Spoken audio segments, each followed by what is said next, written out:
అందరికీ నమస్కారం అన్న. నా పేరు విశ్వదేవ్. మల్లకల్ మన గ్రోమర్ సెంటర్లో మేనేజర్గా చేస్తున్నా. మన మధ్యలో ఆనంద్ అని ఉన్నాడు.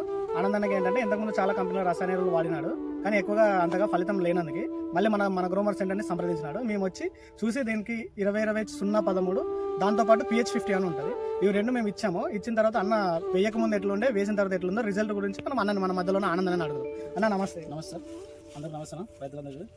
నేనైతే PH50 వాడినాను సార్. వాడినాను అప్పుడు ఇంత ఉన్నది, ఇది మంది అప్పుడు ఇంత ఉన్న ఫస్ట్ మొదలు ఇంత ఉండే. ఇప్పుడు వాడిన తర్వాత ఇంత వచ్చింది సార్. మాకు ఇంత వచ్చింది, కంకి కూడా బాగానే వస్తుంది, బాగానే లాంగ్, బాగా సైజు కూడా బాగానే ఉంది సార్. మాకు యూరియా వాడలేదు, అది వాడకుండానే నాకు సైజు బాగా నల్లగా కూడా ఉంది, బాగా నల్లగా ఉంది.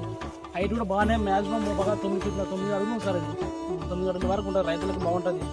అలా అలాగే వచ్చేసి నాకు కంకి కూడా ఇంతవరకు వేయలేదు, ఇప్పుడు మంది వేయలేదు.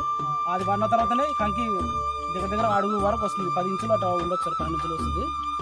అన్న PH50 చిన్న గ్రోమర్ 20-20-0-13 వేశాడు. దీంట్లో ఏంటంటే PH50లో హ్యూమిక్ యాసిడ్ అని ఉంటుంది. హ్యూమిక్ యాసిడ్ 51% ఉంటుంది, ఫోల్విక్ యాసిడ్ ఉంటుంది, దాంతోపాటు గ్రోత్ ప్రమోటర్స్ అన్నీ కలిసి ఉంటాయి. ఇది ఏంటి అంటే మనము భూమిలో వేసిన ఫర్టిలైజర్ ఉంటుంది కదా, ఆ ఫర్టిలైజర్ ఏమవుతుందంటే అది కొంతవరకు కరుగుతుంది, కొంతవరకు కరగదు, కొంతవరకు మొక్కలకు అందే విధంగా ఉండదు.